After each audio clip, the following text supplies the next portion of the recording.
Now in this second session, we'll discuss about environmental audit activities. What type of activities and some subsidiary area of this environmental audit. First, pre-audit activity means before going to the site, how the person should work on. Like pre-audit activity having some plans. Like one is submitting pre-visit questionnaire to the facility. Facility here is means the industry, means the organization, or we can say for which we are the expert or auditor is going to check. So that is facility. Second one is reviewing the relevant regulations.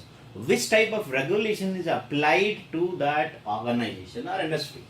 So in the third one, defining audit scope and as well as team responsibility. Team responsibility means because auditor has a team of expert. There are 3-4 experts in the team. So one should have the different scope, that one should check compliances, other ones will check the waste generation, their quality, and some other expert will check the water quality, water audit, engineering audit, as we have discussed in the last session, that energy audit, material audit, waste audit. So that should be means the responsibility of each and every expert should be defined before going to the site.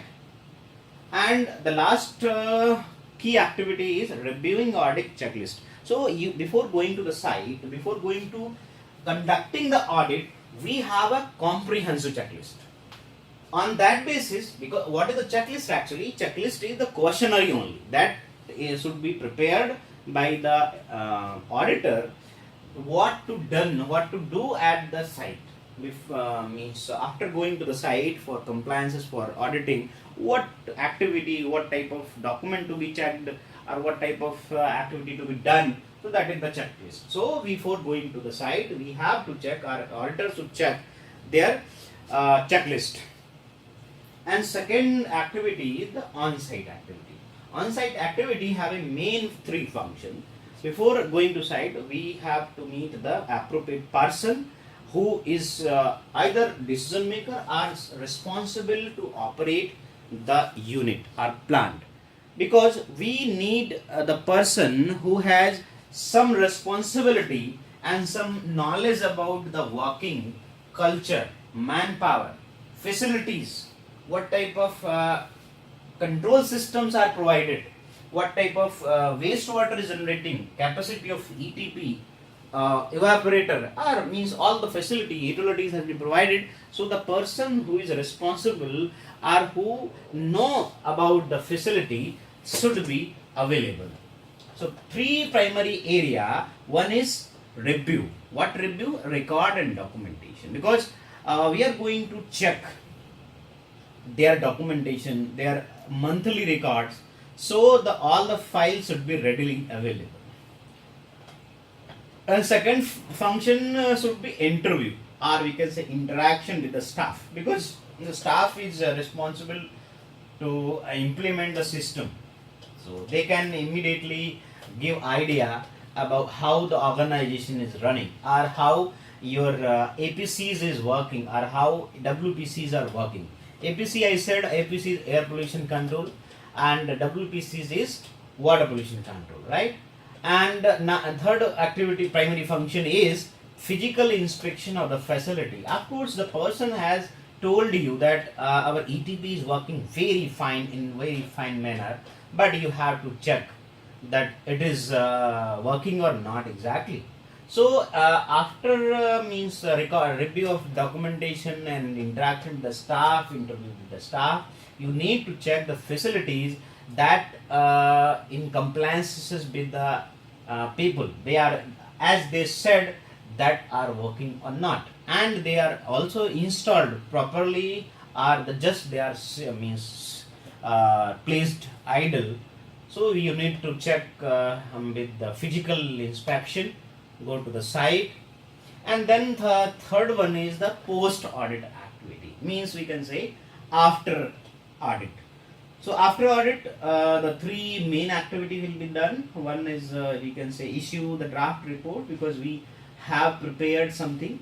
So the development of raw material balance analysis, water balance analysis, APCs, WPCs, each a process, we can say process unit of the industry, highlighting the analysis of each process unit of the industry, the raw material and other your product should be reused, etc. In we can say the three activity. One is the issue of draft report, and then a review of draft report, then final report. So in the next one, the right of environmental audit. So how the environmental audit committee and all. So SPCB is what? State Pollution Control Board. In case of Maharashtra, there is MPCB. In Gujarat, that is GPCB, and other respective order state, that is SPCB only. So SPCB has constituted, means simply we can say that SPCB will do the or implement the guidelines of CPCB. So the committee, audit committee, has constituted by SPCB only, and that committee is known as expert technical committee, or we can say environment audit committee. From the inception of that scheme, in case of in Gujarat in 1996, the GPCB is implementing this audit scheme. So in addition, audit committee provide advice, guidance, technical support related to the subject of audit only. As per the scope, committee member periodically visit the auditor's laboratory, like if they are audit 1, auditor 2, 2 means schedule 1 and schedule 2. They should have a laboratory as per NABL. NABL is the board of board of QCI, Quality Council of India. Quality Council of India has 5 boards. So one of them is NABL, one is NABH, NABET. So NABL is for laboratory. So auditor can check the laboratory and facility and then advise them in this matter, and also they will suggest or implement the new parameter which are being introduced by CPCB or respective state pollution control boards. So what is the applicability? All the industrial unit, any manufacturing or processing or any one or more of the product which is mentioned in the schedule of the scheme. Where are schedule? I will tell. There is schedule 1 and schedule 2 are situated in the state. Means as per the MPCB, they should conduct the environmental audit if they falls under schedule 1 or 2. Any product manufacturing which consume the substantially the same raw material consumed for the manufacturing of aforesaid mentioned item or product or some same or substance similar shall be considered to be specified product. Means if some raw material is falling under schedule 1 or 2, but some part of that product or raw material is not falling under schedule 1 or 2, then they have to follow the scheme.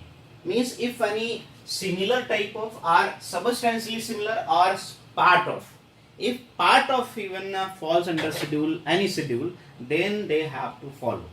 An industrial unit which is manufacturing or processing any specified product under orders of type production also come under schedule, this audit scheme. And also all the common facilities like CETPs, common effluent treatment plant, TSDF, treatment of solid and disposal facilities, solid hazardous waste facility, CWBTF, common hazardous waste incinerator, spray dryer, e-waste, or any facility, there also comes under this scheme, audit scheme. And all other industry manufacturing product which are included by board, that is CPCB or MPCB, in schedule 1 or 2 are specified product list. So 1 minute yeah. So relating to the transaction with the immovable, like some oil productions are there in state, acquire or transfer an immovable where activities with high environmental risk have been or are being carried out, or the owner or possessor of the immovable shall arrange for environmental auditing in order to ascertain the environmental status of immovable or verify the compliances of the activity carried out on immobile with environmental requirement. Upon the transfer, the commercial lease or placing of an immobile not specified in subsection of this section, the transferee or lessee or placee has the right to demand submission of the conclusions of the environmental audit from third party before concluding the transactions. In case of where the transaction with immovable activities are going on or by the industry. In case of commercial lessee of an immovable, the commercial lessor has the right to request lessee to organize environmental audit at least once every 3 years. That means in 3 years there is requirement of audit is 1. If the condition of lessee allow continuation or commencement of activity with high environmental risk on immovable. That means in case where the lessee is commercial lessor has a right, because they can request to lessee only who had transferred that activity to the lessor. So they can, the environmental auditing can be conducted every 3 years. For registration, a person who wishes to be registered as an environmental auditor shall prove to the committee, that is respective SPCB committee, that is environmental auditing committee, for registration of environmental auditor, that he or she meet the qualification requirement for the first time. And again the requirement of one is the there is 5 person in one team. One should be from chemistry background, one should be from microbiology background, one should be chemical engineer, one should be environmental engineer. That means at least 3 people, environment, chemistry and microbiology. So at least 3 persons should be framed one team. And these 3 person that is known as expert, that 3 expert make a team. That team should be registered with respect to SPCB having enabled lab facility. Then the format, there is a format of respect to SPCB. Then we have means that auditor should fill that formats and submit their application to respect to SPCB Environment Audit Committee. Then committee will call for recognition. So qualification requirement for auditors and lead auditors shall be provided by ISO 14012, the guidelines for environmental audit activities. It is available on Google also. The qualification criteria for environmental auditors are declared to be harmonized standard by a regulation of MOFCC. And of course, a natural person with active legal capacity is registered as an environmental auditor, or if he or she has acquired higher education in institution of higher education which hold the education license granted by Ministry of Education, or grant document attesting education which are recognized, so that can be valid for registration. And if person he or she does not meet the requirement of this act and the requirement established and enforced on the basis thereof, either that cannot be registered. And also in second condition, his or her registration and environmental auditor has been revoked, then also that person cannot register with the environmental auditor. And third condition, he or she has been punished under any criminal offence committed by him or her, then the person shall not be registered for an environmental auditor. So these 3 conditions where the person having the qualification criteria also, but they cannot register as an environmental auditor. So after the committee of for registration and auditor has registered as a person who meet the qualification criteria and other requirements mentioned in subsection 3, the auditor committee shall issue environmental audit certificate to the person or that organization by verifying the documentation. And the cases where the validity of environmental auditor certificate can be cancelled in running or in the registered environmental auditor, these 5 cases are there. One is inaccurate information has been submitted to the committee members. Or second, a fact specified in section 4 of the section become evident. Otherwise, environmental audit failed to submit the activity report. Means after registration you will get certification of environmental auditor, and in the whole financial year you did not perform any report, then you will your environmental auditor certificate can be suspended.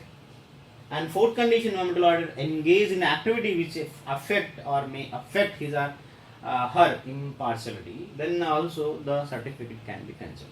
And the fifth number, the format of environmental audit certificate and procedure for verification of compliance with the qualification requirement, issue of certificate, suspension of validity and of certificate, revocation of it shall be established by the regulation of Ministry of the Environment (MOFCC). Then means any misleading information to provided to the committee, that case of suspension of the validity of certificate. And now in the next session, thank you very much.